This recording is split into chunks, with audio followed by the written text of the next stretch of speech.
Halo halo semuanya, kembali lagi bersama saya Vian di channel Indo Warehouse dan tentunya masih ngobrolin bola.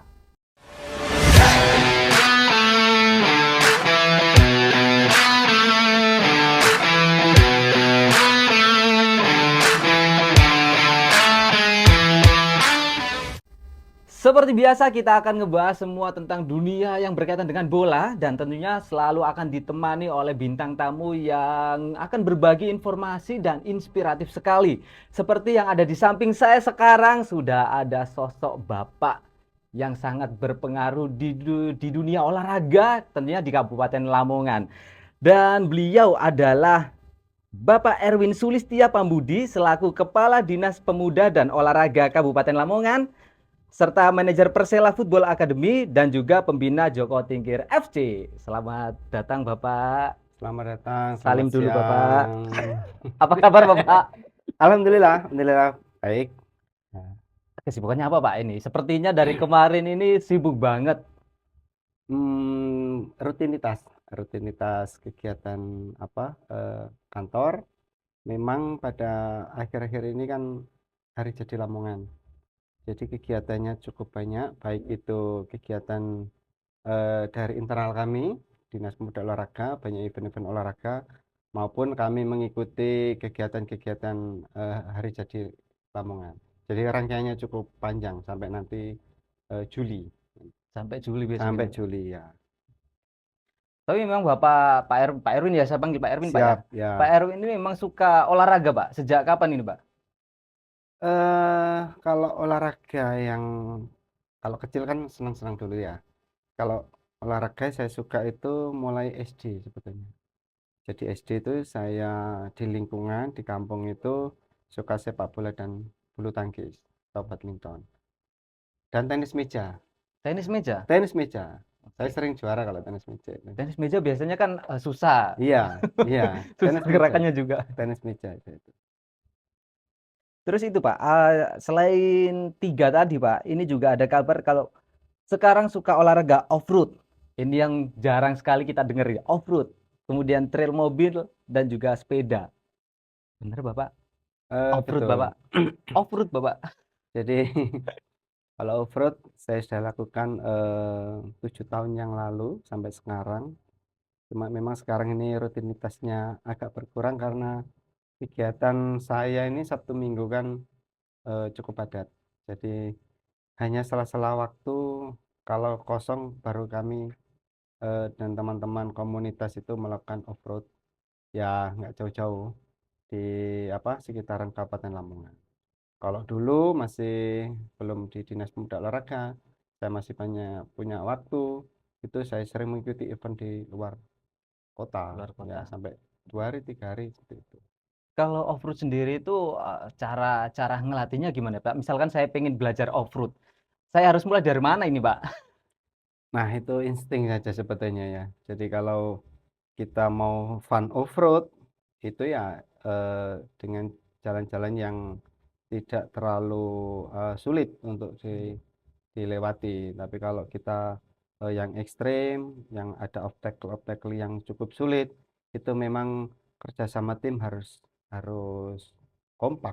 Jadi kita sama tim, ada navigator maupun teman-teman yang lain yang membantu untuk melewati obstacle-obstacle tersebut. Oke. Ya, kesulitan-kesulitannya ya seperti itu.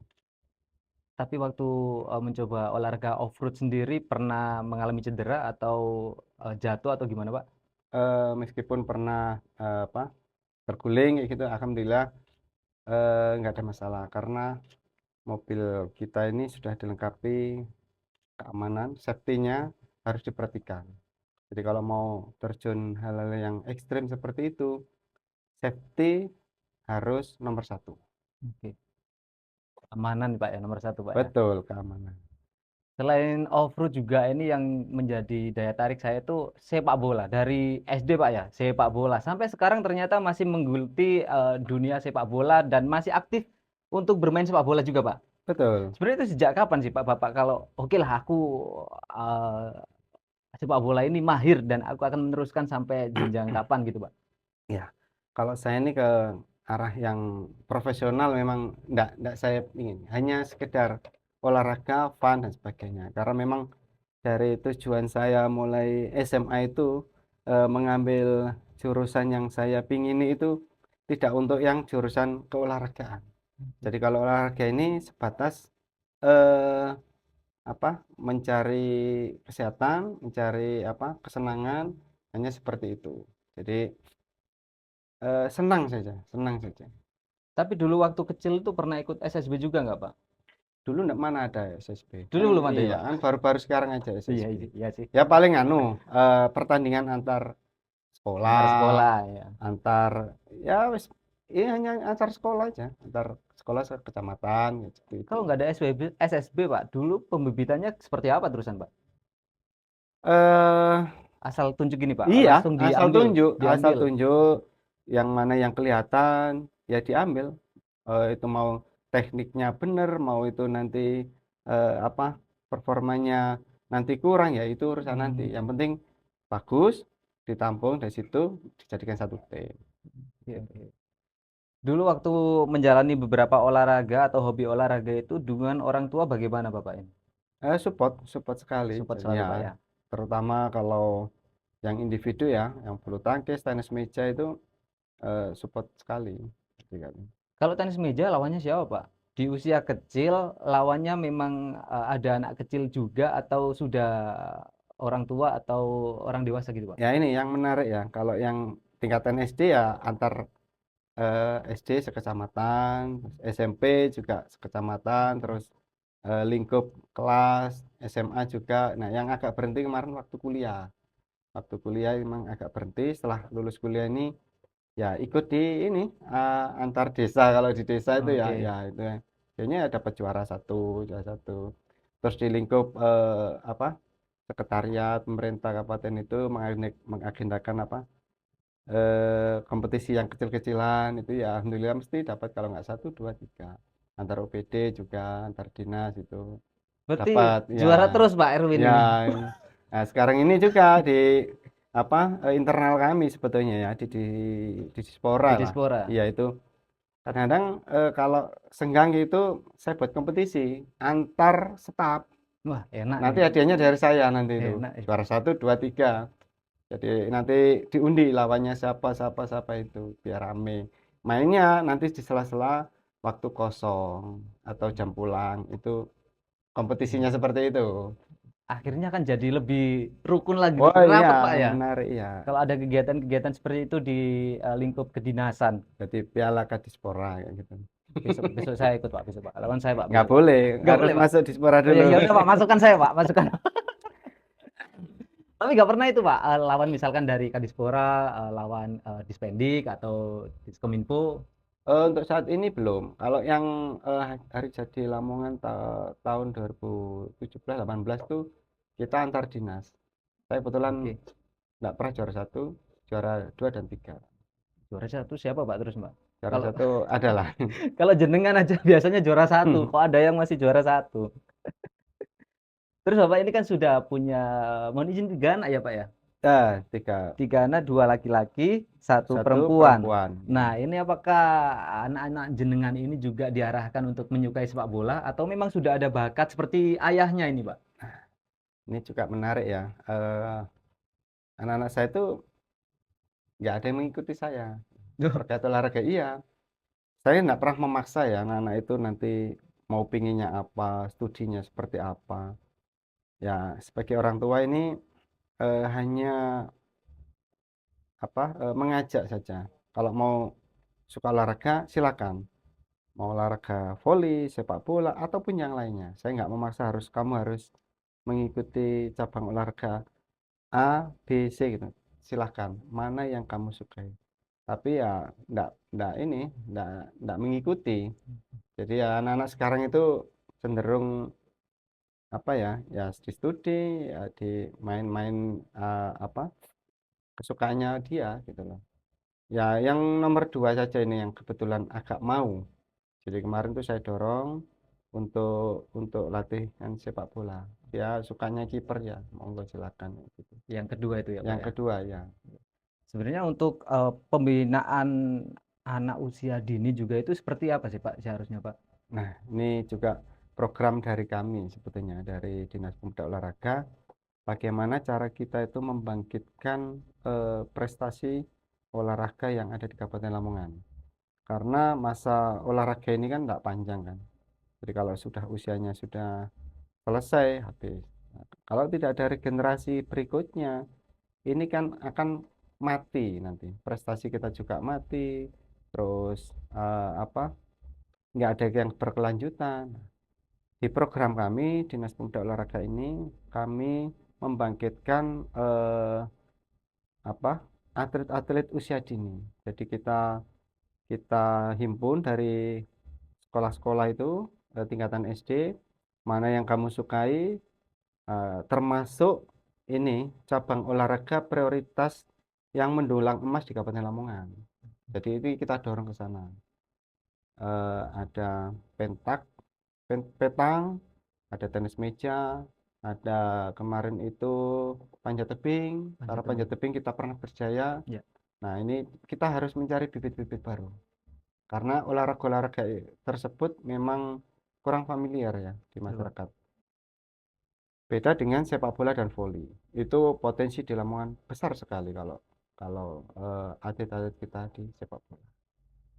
Susah nggak sih Pak kalau untuk cari bakat-bakat kayak tenis meja atau panjat tebing atau olahraga-olahraga yang mungkin kurang familiar di masyarakat gitu Pak? Ya. Eh, Sebetulnya tidak susah juga. Yang susah itu mencari bibit-bibit yang eh, berkontak langsung, termasuk itu karate, gulat, Oke, oke. tarung derajat itu yang agak susah.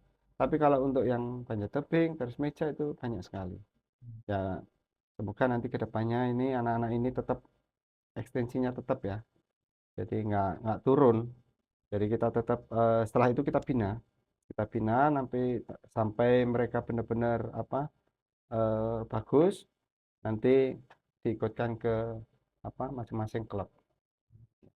Jadi nanti silakan memilih klub yang mana itu sudah kita minimal sudah ada dasarnya itu. Berarti ini Dispora kan akhirnya harus dari pucuk utara ke selatan ke timur harus benar-benar cari bakat-bakat itu Pak. Iya, kita buka sebetulnya kemarin itu. Jadi dibuka secara luas atlet-atlet yang mau mengikuti seleksi atlet usia dini itu. Ada yang saya sebutkan tadi sebetulnya. Silahkan. Nanti secara luas kami juga nanti ke depan kita akan mensosialisasikan cabang-cabang olahraga yang tidak familiar. Ada pickleball, termasuk petang tadi itu. Nah, itu yang olahraga baru itu nanti yang kita mensosialisasikan ke para guru. Ini jenjangnya dari SD, SMP, SMA? SD. Dari Kalau SD. atlet usia dini SD. SD ya. Iya. SMP enggak lagi dini ya, SMP Pak? itu enggak dini. Jadi SMP itu tetap nanti sudah binaannya nanti. Oke. Nah, mencarinya di SD, Di nanti SD. binaannya sampai SMP nanti. SD-nya kelas berapa, Pak, biasanya, Pak? Terserah. Terserah Kalau ya. yang sudah bagus kelas 3, kelas 4, kelas. Oh, gitu. Oke, berarti Ada benar-benar yang di kelas level 2 SD. yang sudah mungkin sudah bagus ya silakan. Kalau bedanya yang tadi, Pak, karate atau gulat itu kan katanya susah, Pak. Susahnya dari mana, Pak? Kayak gitu, Pak. Kalau yang anak-anak usia dini itu kan otomatis setiap dibuka seperti itu kan orang tuanya kan melihat. Oke. Nah, sudah tahu kontak fisiknya begitu keras, terus akhirnya orang tuanya agak mundur. Oke. Dan anaknya juga ada yang mungkin takut, saya takut kayak gitu kan, karena posisinya kan kontak fisiknya Kontak begitu fisik keras. langsung, ya. Ya, tidak semuanya anak-anak itu berani untuk berkontak fisik. Iya juga sih, anak saya sendiri juga takut sih dulu waktu kecil. Dan kemarin Bapak, ini kan hari jadi Lamongan yang ke-455 55. tahun, tepat di tanggal 26 Mei 2024 kemarin, baru saja kemarin sih. Untuk next bulan Juni, Juli kira-kira akan ada event olahraga apa saja, Pak? Dalam waktu dekat ini hari Jumat nanti ada pentang, nanti diselenggarakan di mana? di GOR di belakang kantor kami. Terus ada nanti ada basket, tenis meja, bola voli, dan sepak bola. Banyak juga ya Pak Iya, agendanya.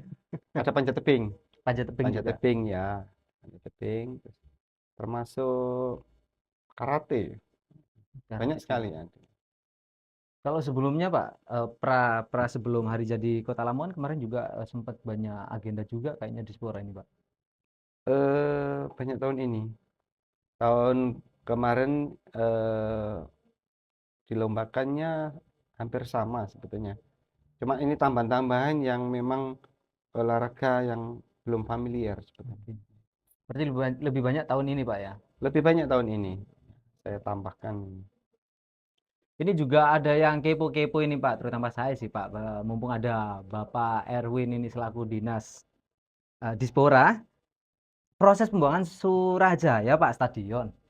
Mengingat warga Lamongan ini kan sudah tidak sabar melihat bagaimana nantinya wajah baru dari Stadion Kebanggaan Lamongan ini. Dan sekarang juga, waduh, dari luar itu juga sudah pergerakannya sudah mulai Sudah kelihatan Pak kelihatan, ya. betul. Ya. Untuk pembangunan stadion meskipun apa pembangunannya dari Kementerian PUPR ya melalui balai yang ada di Surabaya, kami memang setiap progres pembangunan stadion kami diinformasikan dari PPK-nya. Untuk saat ini kita belum mendapatkan progres yang dari kemarin 1 bulan yang lalu itu kita monitoring ke sana itu masih di sekitaran 10%. Tapi informasi dari teman-teman yang di lapangan itu sudah hampir 15. Nah, targetnya memang di Agustus itu sudah 50%. Sebetulnya kemarin kami ini juga mau monitoring ke sana hari Senin. Ya. Nah, terbentur waktu dan sebagainya. Ya, insya Allah dalam minggu ini kami bisa ke sana, ke Agustus stadion. itu berarti targetnya sudah 50%. Direncanakannya seperti itu. Oke. Ini kan memang sudah banyak sekali netizen-netizen yang Oh iya, kepo. Karena banyak sekali Pak, misalkan bikin konten tentang Stadion Surajaya, sekilas gitu aja, langsung FYP Pak. betul. Jadi banyak orang yang tertarik untuk Iya. segera melihat wajah baru Stadion Surajaya ini. Iya. Nah ngomongin Stadion Surajaya Pak, kita ngomongin juga tentang Persela nih Pak. Iya.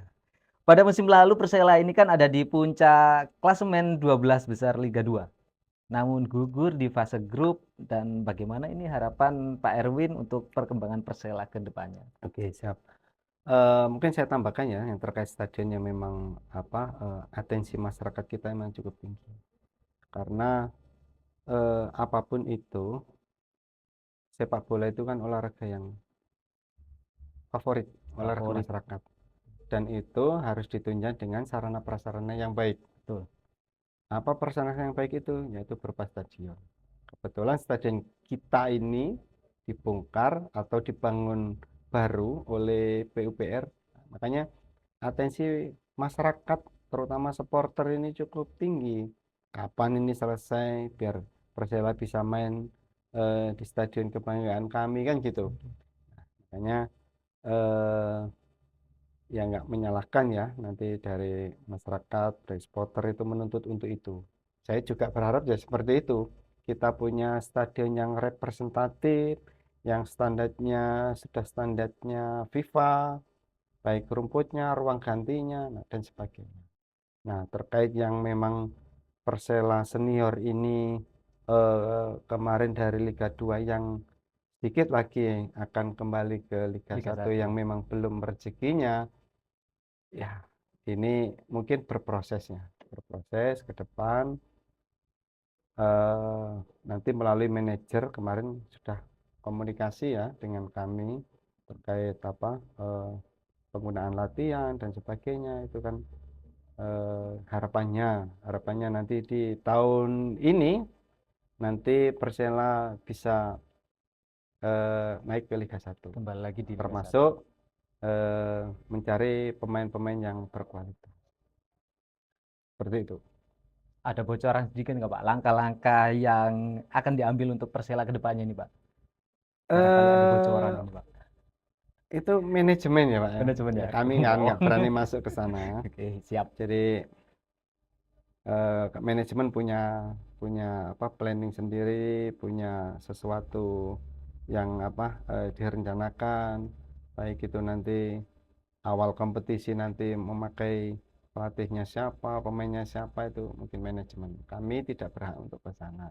Kami yang hanya bisa membantu memfasilitasi yang mereka butuhkan.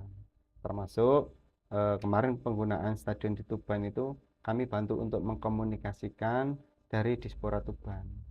Nah, Oke. ya mengkomunikasikan untuk pemakaiannya, izinnya dan sebagainya itu kami bantu sebatas kami mampu. Gitu ya, Pak. Terus untuk ini kembali ke Dispora lagi, Pak. Targetnya Dispora ke depan untuk perkembangan dan pembinaan di bidang olahraga tentunya di Kabupaten Lamongan. Kami berupaya meskipun eh, kalau sudah untuk kejuaraan kan ranahnya KONI, Mas. Oke. Kan tidak kita Oke. dari KONI. Kita sebagai apa pembinanya olahraga, ya kita berupaya untuk meningkatkan prestasi olahraga di Kabupaten Lamongan yang tahun lalu kita sempat apa hanya stagnan. Ke depan ini untuk Porprov di tahun 2025, Porprov, Kajurda maupun Popda, nanti kita berupaya untuk bisa lebih baik, bisa menambah medali emas yang cabang-cabang olahraga yang memang potensial untuk ke sana. Makanya kita tetap apa koordinasi, tetap apa memantau, memonitoring, mengevaluasi cabang-cabang olahraga yang potensi untuk mendapatkan eh, emas, mendapatkan penghargaan. Seperti itu. Oke. Ini terakhir, Pak. Harapan Pak Erwin mengenai olahraga, semua olahraga yang ada di Kabupaten Lamongan. Eh, Harapan saya olahraga di Kabupaten Lamongan ini semakin berkembang, semakin maju, semakin berprestasi dengan dukungan masyarakat dan pemerintah Kabupaten Lamongan dan juga support penuh Pak Bupati, Bapak Bupati kita ini support penuh terkait olahraga. Eh, Semoga ini dengan apa dengan banyaknya event-event di lokal akan membangkitkan bangkitan-bangkitan prestasi kita ke depan yang menuju jenjang yang lebih tinggi. Gitu. Siap, siap. Semoga semua harapannya Pak Erwin dan masyarakat Lamongan bisa tersampai di tahun-tahun berikutnya. Betul, betul. Oke, itu saja Pak Erwin. Terima kasih atas kedatangannya, terima kasih atas waktunya. Sebenarnya sibuk banget Pak Erwin ini. Susah sekali untuk membujuk Pak Erwin untuk datang ke Indo Warehouse. Tapi alhamdulillah sudah berkenan hadir di rumah yang ya sederhana inilah Pak. Siap. Oke, terima kasih untuk teman-teman semuanya. Jangan lupa selalu tonton channel Indo Warehouse bersama saya Vian dan tentunya selalu di Ngolah Ngobrolin Bola.